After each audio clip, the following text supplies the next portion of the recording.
마태복음 16장입니다. 마태복음 16장 우리 13절에서 20절 말씀을 제가 봉독해 드리겠습니다. 예수께서 빌립보 가이사랴 지방에 이르러 제자들에게 물어 이르시되 사람들이 인자를 누구라 하느냐? 이르되 더러는 세례 요한, 더러는 엘리야, 어떤 이는 예레미야나 선지자 중에 하나라 하나이다. 이르시되 너희는 나를 누구라 하느냐? 시몬 베드로가 대답하여 이르되 주는 그리스도시요 살아계신 하나님의 아들이시니이다. 예수께서 대답하여 이르시되 바요나 시몬아, 내가 복이 있도다. 이를 내게 알게 하니는 혈육이 아니요 하늘에 계신 내 아버지시니라. 또 내가 내게 이르노니 너는 베드로라.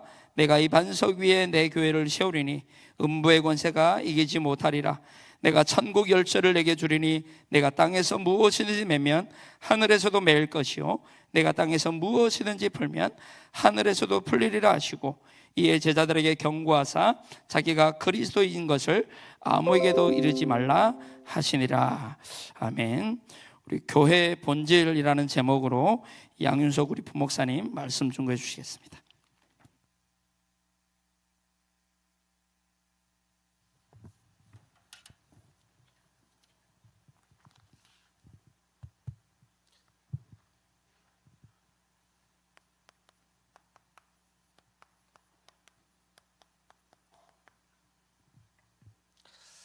우리 옆에 사람과 한번 인사 나누겠습니다. 우리가 이 땅의 교회입니다. 교회가 왜 이래? 그러면은 우리 얼굴에 우리가 침 뱉는 거죠. 교회는 건물이 아니라 바로 하나님의 부르심을 받은, 세상으로부터 부름받은 바로 우리가 교회입니다. 그리고 이 교회가 이 땅에, 누가 뭐래도 교회가 이 땅의 소망입니다. 왜냐, 하나님께서 교회에 복음을 맡겨주셨기 때문에 우리가 바로 이 땅을 살릴 부흥의 주역이라는 것을 우리는 잊지 말아야 됩니다. 우리가 잘하고 못하고가 중요한 것이 아니라 하나님은 이 땅을 부흥시키기 원하십니다. 하나님 이 땅을 살리기 원하시기 때문에 우리는 하나님의 뜻만 붙잡고 계속 하나님의 인도하심을 따라간다면 저와 또 우리 모든 성도님들과 또 우리 교회가 정말 이 땅에 참된 부흥의 주역으로 서게 될 줄 믿습니다. 이번 한 해 동안에 우리가 하나님의 새로운 시작이라는 말씀을 주셨고, 이번 주간에 샘 근원을 얻으라 이렇게 말씀을 주셨습니다. 그래서 이삭의 우물 이야기를 좀 나누었습니다. 이삭이 이 그랄 골짜기로 쫓겨나게 됐습니다. 그러니까 이 그랄 골짜기로 쫓겨난 것은 이삭이 잘못한 것이 아니라 이 블레셋 사람들이 하나님 이삭을 축복하시니까 그를 시기한 거죠. 그래서 쫓겨나게 된 겁니다. 그래서 이 상황들을 보고 이게 바로 이 공경에 처한 상황일 수도 있고 또 이게 어려움 가운데 있는 상황일 수도 있습니다. 근데 이제 우리가 이삭의 그 짧은 여정 속에서 봐도 도대체 종잡지를 못할 만큼 이삭의 인생이 너무 자기 계획과는 상관없이 움직이지 않습니까? 예를 들어서 목축업을 하고 있던 이삭을 난데없이 농사꾼으로 갑자기 집어넣더니 이 농사 져가지고 100년 응답 받으니까, 100배 응답 받으니까 또 골짜기로 집어넣어서, 그러니까 이삭의 인생을 보면 도무지 계획이 없어요. 계획을 세울 수가 없죠. 계획을 세울 수가 있겠습니까? 계속 그냥 하나님 이끌어 가시는데, 저는 이러한 상황들을 보면서 이게 우리 성도들과 이게 우리의 모습이 아닌가 싶어요. 그러니까 종잡을 수 없는 어떤 우리 인생들, 또 각자의 우리의 삶 속에 어떤 여러 가지 상황들, 우리 성도님들 지금 겪고 있는 모든 상황들, 마치 이삭의 상황이 종잡지 못하는 상황인 것 같이 우리의 삶도 우리가 계획하던 계획하지 않던, 원하던 원치 않던 수많은 상황들이 있다라는 거죠. 근데 복음이 진리인 것은 그런 모든 상황에 대한 통합적인 답이 바로 복음인 줄 믿습니다. 이 복음이 완전하다란 말이 그런 말이죠. 그래서 이 그랄 골짜기는 이삭의 상황만이 아니라 우리 앞에 있는 모든 상황, 여러 가지 상황, 이런 모든 상황을 저는 대변한다고 생각합니다. 근데 이 이삭이 이 그랄 골짜기에서 무엇을 했냐면 그가 우물을 팠습니다. 더 정확히 말하면 싸우지 않고 우물을 파다입니다. 싸우지 않고 우물을 파다. 이삭은 계속해서 싸우지 않고 마치 쫓겨나는 듯한 모습을 보여요. 이삭이 싸움을 할 수 없어서 안 했나, 아니면은 싸울 그런 게 없어서 안 했나, 그건 우리가 깊은 내막은 잘 모르죠. 근데 분명한 것은 이삭은 어디서 싸웠다는 소리는 하지 않습니다. 계속해서 그냥 쫓겨나는 겁니다. 싸우면 쫓겨나고 싸우면 쫓겨나고. 그럼 이 이야기를 들으면서 저는 우리 신자는 어떤 상황이 있어도 절대 싸우지 말아야겠구나, 저는 이거라고 생각하지는 않습니다. 왜냐하면 성경에서는 우리가 생명 걸고 싸워야 될 일들이 있습니다. 그러니까 저는 여기에 싸우지 않고라는 것을 어떻게 느껴지냐면, 싸우지 않고 우물을 파다라는 것은 단순히 싸우냐 마냐의 문제가 아니라 싸울 필요가 없는 일이라는 거예요. 정말 싸워야 될 일 같으면 싸워야겠죠. 근데 이삭은 여기에 지금 시간 낭비할 이유가 없는 겁니다. 이건 싸울 이유가 없습니다. 왜냐하면 정말 중요한 우물을 파야 되기 때문입니다. 그럼 어떻게 우리가 이런 신앙을 가질 수 있습니까? 우리가 이런 그랄 골짜기와 같은 수많은 상황 속에서 싸울 필요 없는 것은 싸우지 말아야죠. 뭐하러 거기 시간 낭비를 하고 있고 거기에 우리의 인생 낭비를 할 필요가 뭐가 있습니까? 우리는 진짜 봐야 될 것은 우물을 파야 되는 겁니다. 그 이유는 창세기 49장 22절에서 24절에 보면 대표적인 요셉과 같은 인물을 통해서 하나님 말씀하시는 거예요. 이삭이 싸우지 않고 쫓겨나고 계속해서 이삭은 정말 중요한 우물을 파는 일에 집중을 합니다. 근데 이삭이 승리하는 이유는 이삭의 어떤 인격이나 그의 선함, 이 얘기가 아니라 야곱의 전능자, 이스라엘의 반석의 목자이신 하나님의 손을 의지함이라 그랬습니다. 그러니까 이삭이 승리할 수 있는 것은 그 야곱의 전능자인 여호와께서 그 이삭을 붙들고 계심을 그는 믿고 있었다는 거예요. 우리가 정말 하나님이 나를 붙잡고 계고 계시고 하나님 모든 상황을 알고 계신다면 우리 싸우지 않고 우물을 파는 인생 되어지기를 기도합니다. 이게 믿음이죠. 성경에 보면은 이렇게 싸우지 않고 우물을 판 사람들, 그래서 이 우물을 우리는 본질이라고 말씀을 좀 나눴죠. 이게 정말 필요한 거, 가장 중요한 거예요. 성도가 지혜 있는 것은 가장 중요한 것과 가장 우선돼야 될 것이 무엇인지 아는 거예요. 그게 분별력입니다. 이게 본질을 볼 수 있어야 되거든요. 예를 들어서 이삭이 우물을 판 게 본질을 봤다라고 한다면 요셉이 이 보디발의 부인의 유혹에 넘어가지 않았어요. 그건 본질을 본 거예요. 다윗이 사울을 죽이지 않았습니다. 그건 본질을 본 겁니다. 다니엘이 왕의 음식을 거부했어요. 왜냐하면 거기에 본질을 본 거예요. 에스더가 왕후의 자리에서 내가 죽으면 죽으리라, 본질을 본 겁니다. 초대교회가 기도하기 시작했습니다. 바울이 에베소 지역이라는 지역에서 엄청난 부흥의 역사를 일으켰습니다. 근데 바울은 에베소에서 내가 로마도 보아이리라 그랬어요. 우리 신자에게 있어서 이런 그랄 골짜기에서 본질을 볼 수 있는 이 눈, 이걸 통찰력이라고도 하고 이걸 분별력이라고 합니다. 이 지혜가 우리에게 있어야 될 줄 믿으시기 바랍니다. 이 본질을 보고 우물을 판 이삭에게 하나님은 르호봇의 축복을 주셨어요. 창세기 26장 22절에 그 땅에서 번성하리로다, 부흥이에요. 그래서 이 원리를 우리가 가지고 분명히 우리 신앙생활에 적용할 수 있는 우리 지혜로운 성도님들 되시기를, 우리 교회 되기를 예수님의 이름으로 기도합니다. 그래서 우리가 교회의 본질을 아는 게 중요하다는 겁니다. 왜냐하면 우리 자신이 교회고 또 우리의 공동체가 교회고 교회가 이 땅의 소망이고 교회가 부흥의 주역이라면 우리가 교회에서 가장 중요한 것은 교회의 본질을 아는 거예요. 본질을 알아야 르호봇의 축복을 받습니다. 그러면 교회의 본질에 대한 이야기를 하면서 오늘 마태복음 16장 이 13절 20절 말씀 아마 달달달 외울 만큼 아마 여기서 한번 시작하면 아마 쭉 시작하실 거예요. 그죠? 그만큼 저희에게는 참 익숙한 성경 구절인데요. 오늘은 교회의 본질이라는 좀 나의 본질이라는 좀 입장에서 좀 이 성경을 봤으면 좋겠습니다. 예수님이 가이사라 빌립보에서 질문하십니다. 사람들이 나를 누구라 하느냐 이렇게 물어봤어요. 사람들이 나를 누구라 하느냐. 근데 그 물어본 지점이 가이사랴 빌립보입니다.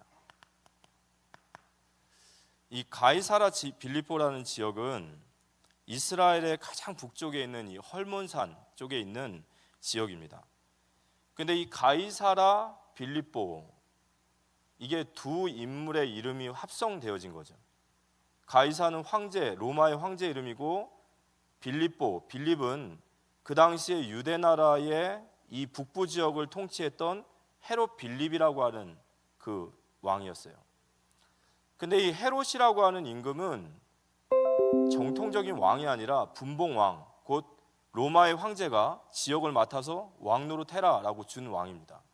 그래서 이 헤롯 가문은 이 로마의 황제에게 엄청나게 아부하고 거기에 정치적으로 참 수를 잘 썼어요. 아주 간사하고 좀 로마의 황제라고 하면 아주 정말 손에 지문이 다 닳도록 그렇게 싹싹 아부하는 그런 왕입니다.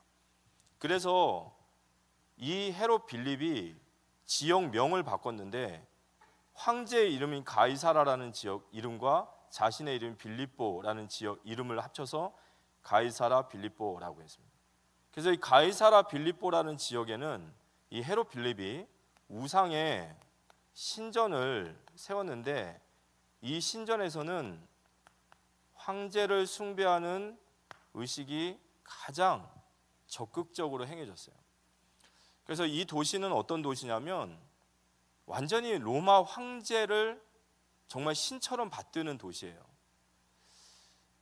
이 시대에 사람들의 가치관이나 그 시대의 그들의 논리는 황제와 로마였습니다. 근데 이 황제와 로마는 그들에게 있어서 가장 선과 그들에게 있어서 가장 정의는 뭐냐면 힘이었고 돈이었어요. 그게 황제를 뜻하거든요.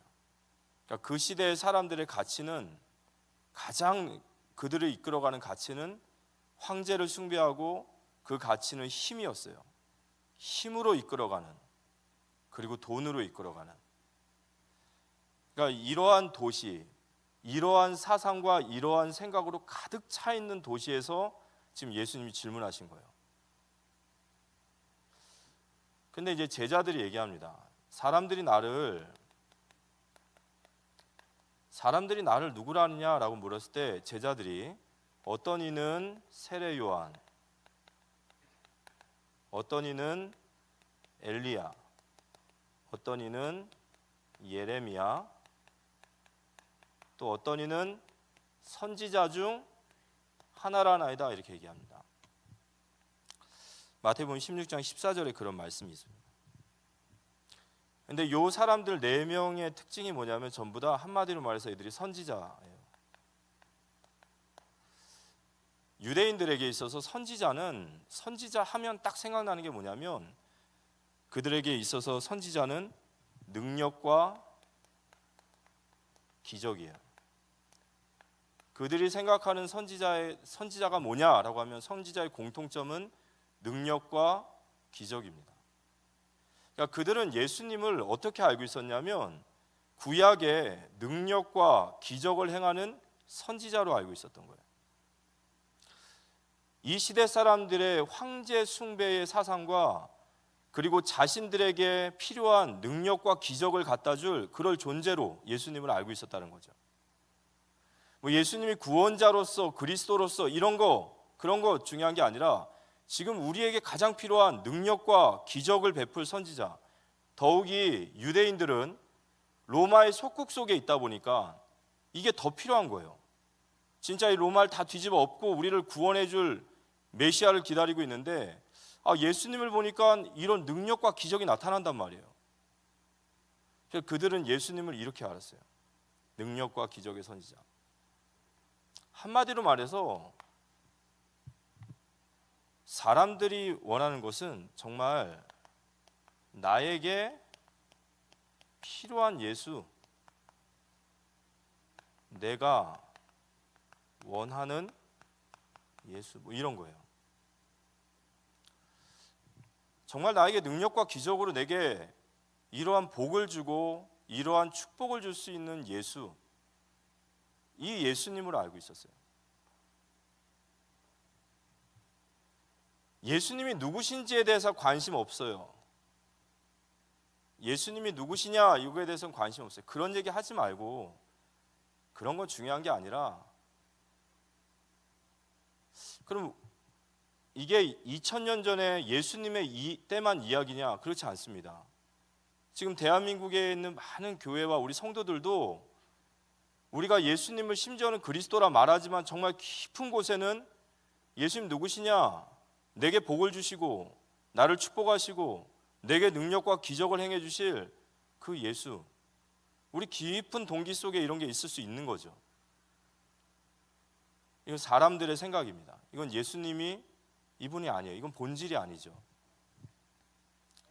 그래서 오늘 예수님께서 다시 제자들에게 질문하시는 거예요. 그러면 너희는 나를 누구라 하느냐 이거예요. 사람들은 세상의 가치와 원리를 따라서 그들은 힘이, 돈이, 능력이고 그것만 있으면 된다라는 생각을 가지고 그들은 우상을 섬겨요. 심지어 예수님을 만난 사람들도 예수님이 능력과 기적을 베푸시는 선지자라 생각해요. 그러면 지금 나를 따라오는 너희는 나를 누구로 하냐? 이 제자들, 또 앞으로 이 제자를 통해서 세워져야 될 교회, 또 오늘 우리에게 질문하시는 겁니다. 너희는 나를 누구로 알고 있냐? 너희는 나를 누구로 고백하고 있냐?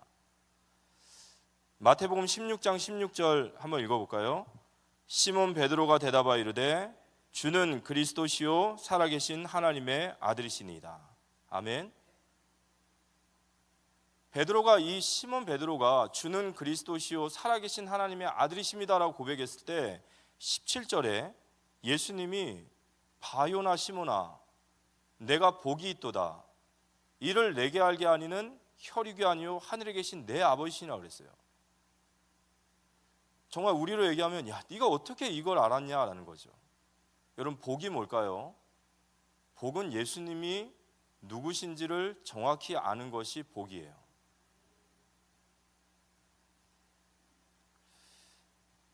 그래서 오늘 제가 교회의 본질이라는 얘기를 하면서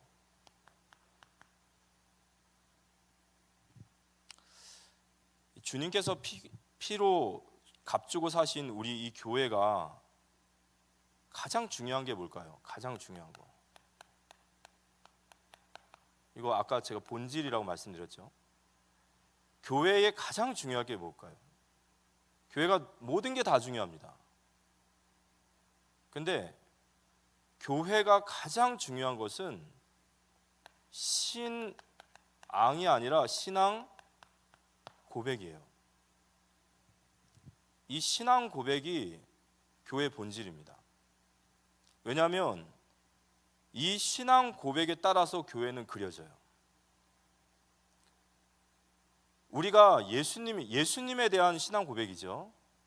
우리가 예수님에 대해서 어떻게 알고 있느냐가 결국 그 교회의 본질입니다. 예수님을 세례 요한, 엘리야, 예레미야 선지자로 고백하면요, 교회는 그렇게 그려져요. 그렇지만 우리가 마태복음 16장 16절을 정말로 고백한다면 예수님께서 너무너무 기뻐하시는 교회의 참 본질을 찾게 되는 줄 믿으시기 바랍니다. 본질을 찾으면 르호봇의 축복을 받게 되는 거예요. 주는 그리스도시요 살아계신 하나님의 아들이십니다. 이게 바로 교회의 본질인 줄 믿으시기 바랍니다. 우리의 신앙보다 우리가 믿음이 있냐, 믿음이 없냐, 저 믿음이 세냐, 믿음이 약하냐, 이게 아니라 올바른 신앙 고백하고 있냐라는 게 더 중요한 거예요. 올바른 신앙 고백을 하고 있는가? 그러면 올바른 신앙 고백을 한번 해볼게요. 주는 그랬어요. 이 주는 이라는 말은 예수님을 우리는 주라고 하죠. 이 주를 구약에는 아도나이라고 합니다. 이 아도나이라는 말은 주인이라는 뜻이에요. 그러면 우리가 예수님을 처음 만나야 될 예수님은 누구로 만나야 됩니까? 주인으로 만나시기 바랍니다. 우리가 연약해서 이걸 완전하게 다 가지 못하더라도 우리의 의식 속에 이게 없다면 우리는 지금 올바른 신앙 고백을 하고 있지 않은 거예요. 우리가 예수님에 대해서 우리는 너무 많은 질문을 받았어요. 너희는 나를 누구라 하느냐? 그리고 저희는 입에서 툭 건드리면 나와요. 그죠? 주는 그리스도시요 살아계신 하나님의 아들이십니다. 그럼 그 주는 그리스도시요 할 때 그 주가 바로 예수님은 나의 주인이십니다 라는 뜻이에요. 그게 진정으로 고백이 되십니까? 질문해 보세요. 진정으로 나는 예수님을 나의 주인으로 인정하고 살아가는지, 나를 창조하신 창조주로, 그의 핏값으로 나를 사신 나의 주인으로, 우리가 예수님이 나의 주인이라면, 그분이 정말로 나의 주인이라면 우리는 모든 범사의 그분의 뜻을 따라가려 애를 써야 돼요. 맞습니까? 우리가 만약에 예수님을 주라 말하지만 주님의 뜻을 따르려고 하지 않는다면 그거는 너희가 입술로는 나를 공경하되 네 마음은 그렇지 아니하니라라는 거예요. 우리가 이 경건이라는 말 있지 않습니까? 경건, 경외함. 이 경외함이라는 말은요, 하나님을 두려움으로 매사에 그의 일에 최선을 다하여 헌신하는 거예요. 우리가 정말로 우리가 올바른 신앙 고백을 하고 있는 공동체가 맞고 올바른 신앙 고백하고 있는 성도가 맞다면 여기부터 체크하십시오. 내가 어떤 일을 하던 그게 크던 작던 내 머리의 인식 속에, 내 신앙의 고백 속에 주님의 뜻을 따르려고 하는 그 마음이 있는지, 아니 주님의 뜻이 무엇인지를 헤아리려고 하는지, 우리가 본질을 찾는 우리 모두가 되어지길 기도합니다. 우리는요, 방법 또한 하나님의 방법을 따라가야 돼요. 여러분, 세상 걸로 배우면 안 됩니다. 세상은 어디로 가나 뭐로만 가면 되지 이러죠. 그렇지 않아요. 하나님은 어쩌면 결과보다 우리의 과정을 더 중요하게 여기세요. 과정에 승리하시기 바랍니다.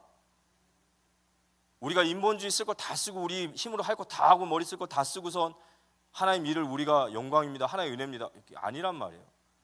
우리가 하나님의 뜻을 구하지만 방법 또한 하나님을 의지하고 기도하는 우리 모두가 되어지기를 기도합니다. 그래서 교회는 기도하는 공동체여야 돼요. 기도를 안 한다는 것은 하나님 의지 안 하는 겁니다. 아무리 내가 지금 의지하고 있습니다라고 하지만 기도를 안 하는데 어떻게 의지가 됩니까? 주인이 책임지실 거예요. 맞습니까? 주인이 책임지실 거예요. 맞습니까? 내가 주인으로 돼 있으면 내 인생의 모든 수고와 무거운 짐 다 내가 지고 살아야 돼요. 내가 내 인생 다 책임져야 돼요. 하지만 주님이 정말로 내 인생의 주인이시라면 그분이 책임질 줄 믿으시기 바랍니다. 책임져 주고 계시고, 우리가 주님을 주인이라 인정하지 않아도 그분이 우리 여기까지 책임져 주셨어요. 주는 그다음 뭐죠? 그리스도시오 그랬어요. 이 그리스도라는 말은 우리는 기름 부음 받은 자 바로 나와요. 맞습니다. 그리스도라는 말은 구약에 예언된 구원자가 당신이십니다라는 뜻이에요. 바로 기름 부음 받은 메시아, 선지자, 제사장, 왕의 일을 하신 유일한 구원의 길이 바로 당신이십니다. 맞습니까? 우리는 예수님을 이 땅의 유일한 구원의 길로 우린 고백해야 돼요. 예, 절대 다른 길은 없습니다. 오직 예수 그리스도 외에는 이 죄와 사단과 지옥의 권세를 꺾고 우리를 해방할 길은 없습니다. 우린 그걸 고백하는 거예요. 그래서 우리는 복음을 전하는 거예요. 천주교 분들은 복음 안 전합니다. 복음 안 전하죠. 그리고 천주교 분들이 절 다니는 사람보다 저희 더 싫어하는 거 더 아시죠? 절 다니는 사람은 천주교 분과 친구가 될 수 있지만 교회에 다닌다 하면 우리를 싹 밀어내요. 그러면서 늘 그래요. 시끄럽다고, 떠든다고, 막 되게 수준 낮다고. 근데 이제 그 천주교 분들이 이제 그렇게 저희를 이렇게 비방하면서 하는 말이 또 이런 것도 있어요. 야, 니네들은 상대방에 대해서 인격도 뭐 그 사람에 대한 사정도 그런 것도 배려도 없어.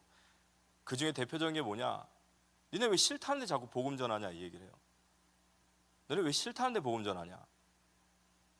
아니, 복음 받기 싫다고 하면 상황을 보고 좀 그래야지. 본인들 복음 안 전합니다. 우린 복음 안 전해. 왜냐? 우린 복음 안 전해도 다 알아서 오니까. 그러니까 니네가 형제들이랑 원수 맺고 니네가 이웃들한테 욕먹는 거야. 그러니까 들어보면 맞는 말 같죠? 세상 사람 들었을 때 천주교 사람과 우리 기독교 사람 보면 누가 더 좀 훨씬 교양 있어 보입니까? 천주교 사람이죠. 당신의 뜻과 의사. 근데 그게 그 속에 진리가 있어요. 왜 그럴까요? 천주교 사람들은, 로마 카톨릭은 우리와 똑같은 십자가를 걸고 있지만 그들에게 있어서 복음은요, 있어도 되고 없어도 되는 거예요. 있어도 되고 없어도 돼요. 하지만 우리에게 있어서 복음은 없으면 죽는 거예요. 물과 같고 공기와 같은 거예요. 전파되지 않는 복음은 종교입니다. 맞습니까? 우리가 생명으로 복음을 받았는데 우리는 복음 전해야 될 줄 믿으시기 바랍니다. 왜냐? 복음만이 유일한 길이시기 때문에. 내가 가정에서 원수 맺고 내 부모님이 나를 내쫓고 나를 미워하고 그거보다 내 부모가, 내 형제가 복음 받는 게 더 큰 일이에요. 그래서 우리는 욕도 먹고 그렇다고 너무 미련하게 할 필요는 없지만 우리 마음속에는 항상 이 복음 아니면 안 된다라는 그 복음의 유일성을 가지고 유일하기 때문에 우리는 복음 전해야 될 줄 믿으시기 바랍니다. 그래서 우리가 이 자리에 앉아 있잖아요. 누군가 우리에게 복음을 전했기 때문에. 살아계신 하나님의 아들이십니다. 이 말은 하나님이십니다 라는 뜻이에요. 하나님이십니다. 그런데 이 하나님이신데 중요한 것은 하나님이신데 살아계시단 말이에요. 맞습니까? 살아계시고 나와 함께 하시는 게 맞습니까? 그게 정말 확신이 있냔 말이죠, 우리에게. 아멘. 예, 맞습니다. 귀하죠. 예. 네 집 자식인지. 아이들은 성전에서 키워야 되는 게 맞는 것 같습니다. 예. 정말 살아계신 하나님에 맞느냐? 우리가 진짜 명분만 있는 신자가 되면 안 되겠죠. 어려운 일 당하고 또 곤란한 일 당하고 때는 뭔가 부족한 일 만났을 때는 이거 쌍그리 다 잊어버리고 망했다 그러고, 야 이거 큰일 났다 그러고, 대책 세워야 된다 그러고, 역시 돈이 최고야 그러고, 그건 살아계신 하나님을 고백하는 신앙이 아니에요. 진짜로 하나님이 살아계시다면 우리 그 하나님 의지하고 나아갈 줄 믿습니다. 이걸 교회의 본질이라고 하는 거예요. 주는 그리스도시요 살아계신 하나님의 아들이십니다. 정말로 이게 우리에게 신앙의 고백이 되고 여기에 대한 우리는 아멘하고 그 말씀을 따라 갈 수 있다면 본질을 회복한 교회입니다. 다른 것은요, 나머지 것들이에요. 그러면 교회란 무엇입니까? 오늘 예수님께서 주는 그리스도시요 살아계신 하나님의 아들이십니다 라고 고백한 베드로에게 바요나 시몬아 내가 복이 있도다 이를 내게 알게 하니는 혈육이 아니요 하늘에 계신 내 아버지시니라 하면서 18절에 이렇게 나와 있습니다. 한번 읽어볼까요? 또 내가 내게 이르노니 너는 베드로라 내가 이 반석 위에 내 교회를 세우리니 음부의 권세가 이기지 못하리라. 교회는 하나님께서 우리를 반석 위에 내가 내 교회를 세우리라 하셨어요. 여기에서 우리가 이 성경을 보면요, 내가 이 반석 위에, 너는 베드로라, 내가 이 반석 위에, 좀 써볼게요. 너는 베드로라, 내가 이 반석 위에, 이 얘기했어요. 근데 이 두 단어가 천주교와 개신교를 긋는 중요한 해석의 차이가 여기 있었어요. 천주교는 이 반석을 말할 때 이 반석을 누구로 얘기하냐면 베드로라 얘기해요. 왜냐하면 베드로라 해놓고 이 반석 위에라고 하는 이 이라는 말이 이 지시 대명사예요. 앞에 것을 지시하는 거예요. 그래서 베드로가 반석이다라고 해석합니다. 그러다 보니까 천주교는 베드로가 반석이고 베드로 위에 교회가 세워졌으므로 교황이 바로 거기서 나오는 겁니다. 그리고 베드로에게 하나님이 천국 열쇠를 주셔서 베드로는 교황은 무오하다는 말까지 나가는 거예요. 우리는 그거 받아들일 수 없죠. 그래서 개신교는 이 베드로라는 말을 페트라라고 합니다. 그리고 반석을 페트라라고 하고 베드로를 페트로스라고 해요. 다르지 않냐? 그러니까 이건 베드로의 신앙 고백이다. 베드로의 신앙 고백 위에 교회를 세우리라 라는 말이다. 베드로가 반석이 아니다 이렇게 해석을 합니다. 이 해석이 틀린 해석은 아닙니다. 근데 요즘에 여기에 대한 새로운 해석이 하나 나와요. 저는 이 세 번째 해석이 굉장히 중요하다고 느낍니다. 베드로와 이 반석을 따로 보는 것은 이 문자를 이해하는데 약간 뭔가 좀 부자연스러워요. 이게 정확히 지시대명사로 나왔기 때문에 베드로가 이 반석이 맞아요. 그럼 로마 카톨릭이 말하는 해석이 같다는 거예요.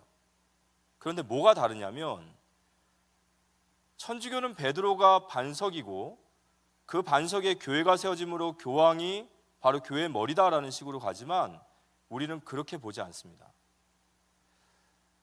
이 자연인 베드로를 하나님이 반석으로 세우시겠다라고 봐요.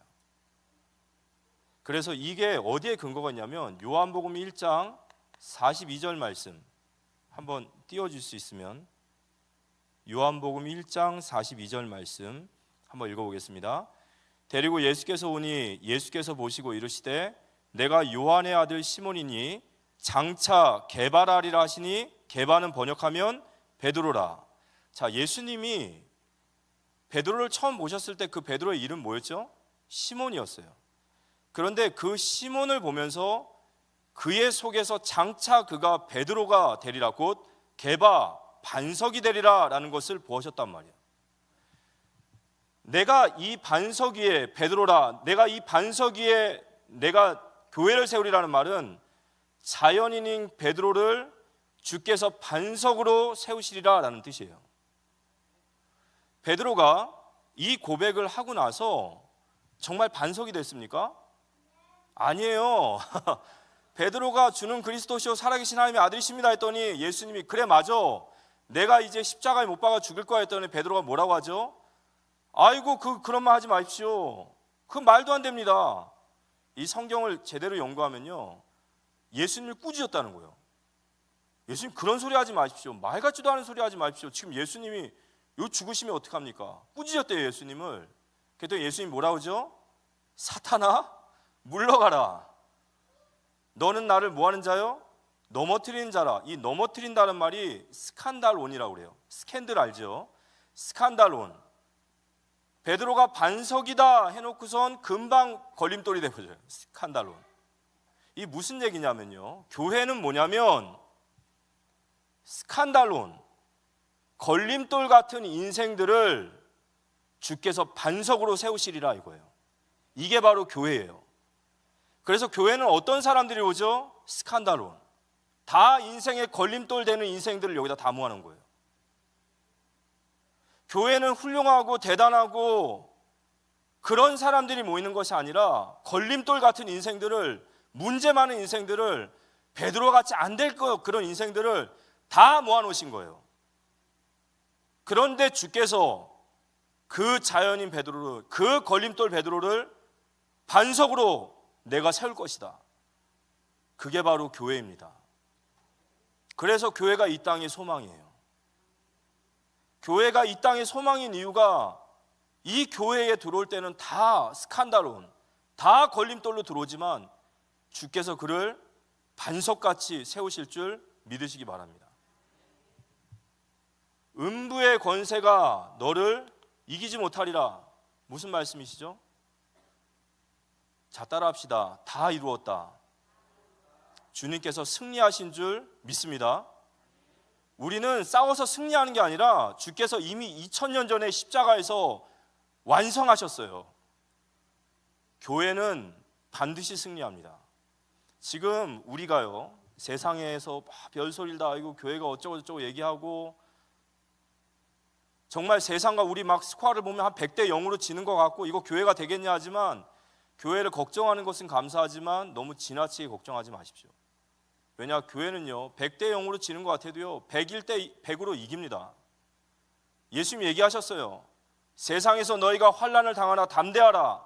내가 세상을 이겼노라. 교회는 반드시 승리합니다. 교회가 우스워 보여요. 세상 사람들이 보면 교회가 웃어 보이고 국가, 정치, 권력 사람들이 보면 교회 웃어 보여요.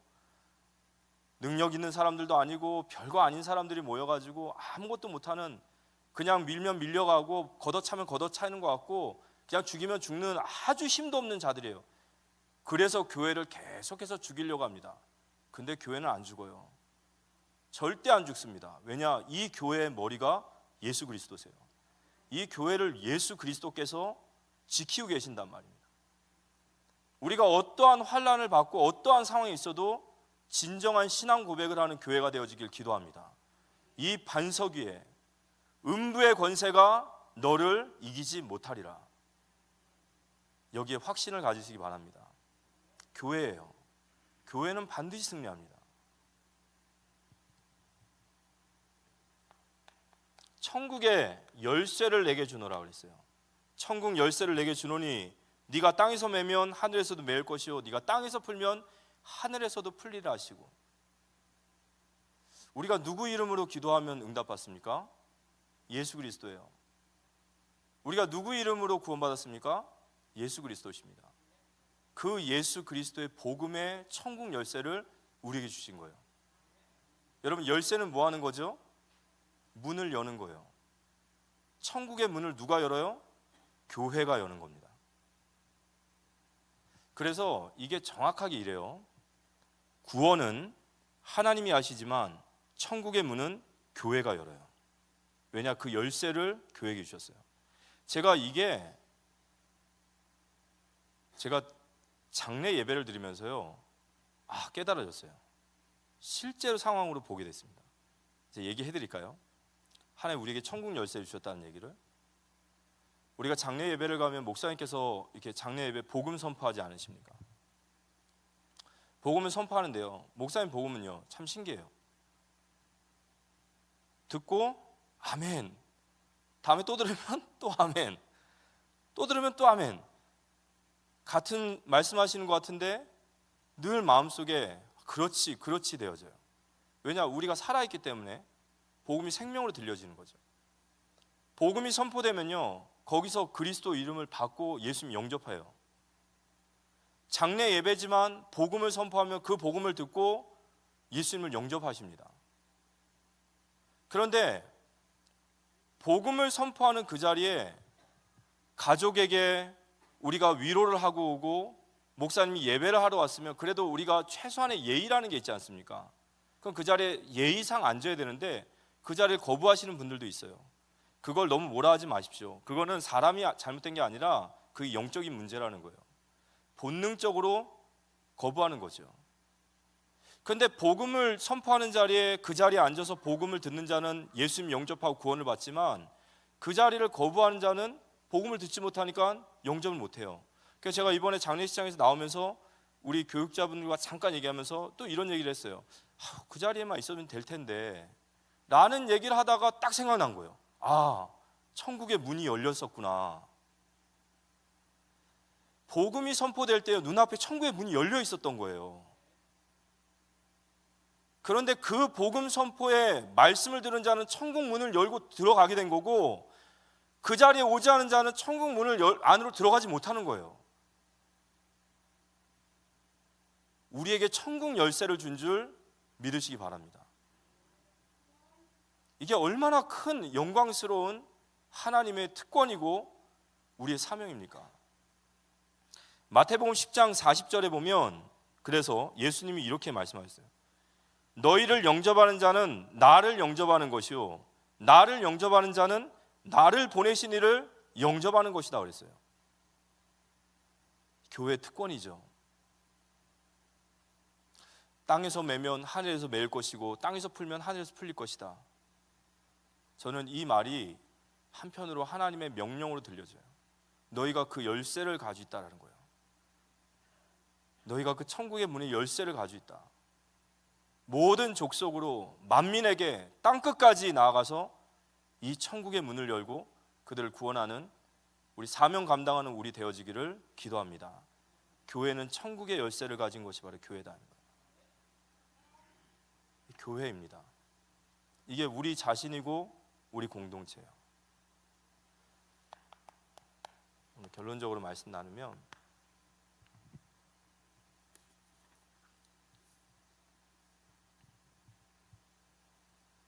우리가 어떠한 그랄 골짜기 상황에서도 본질을 알고 우물을 파면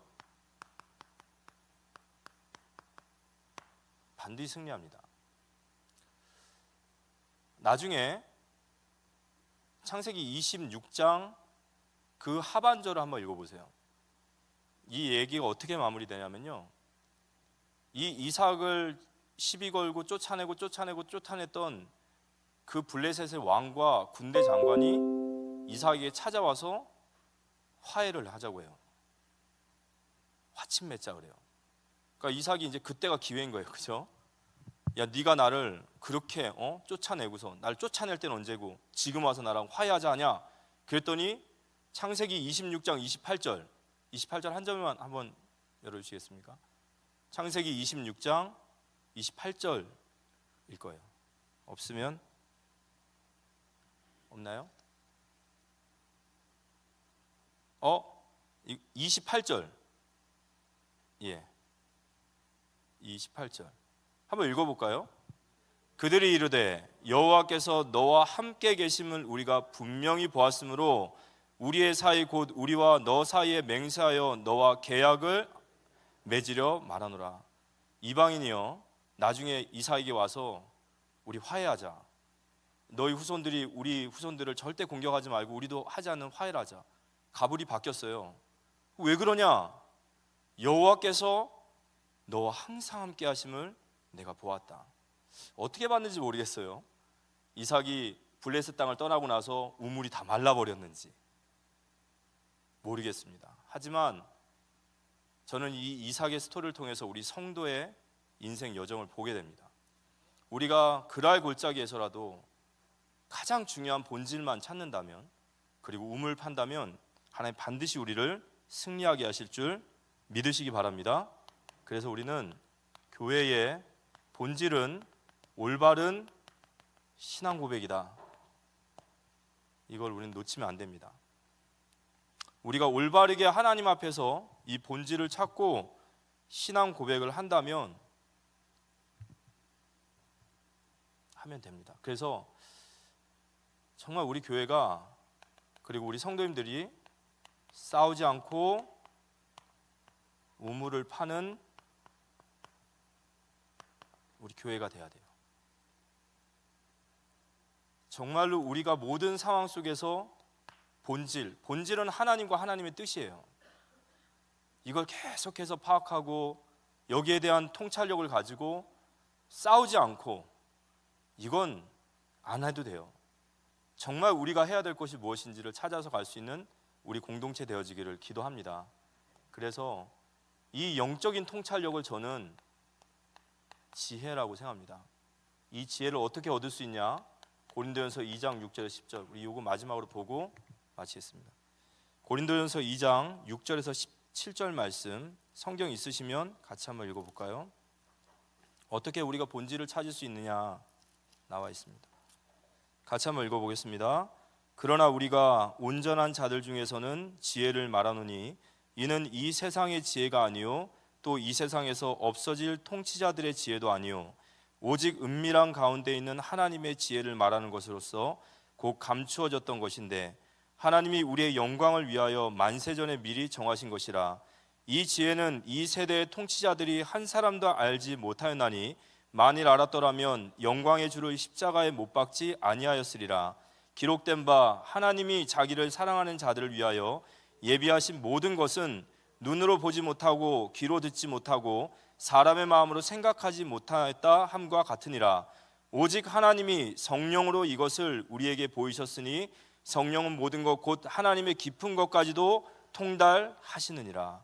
우리가 본질을 파악하려면 하나님의 생각을 따라, 하나님의 눈을 따라, 하나님의 마음을 따라 우리도 함께 가야 돼요. 근데 그 하나님의 마음을 아시는 분이 누구시냐? 바로 성령님이세요. 그래서 우리는 말씀과 기도로 성령을 의지하여 본질을 찾아야 됩니다.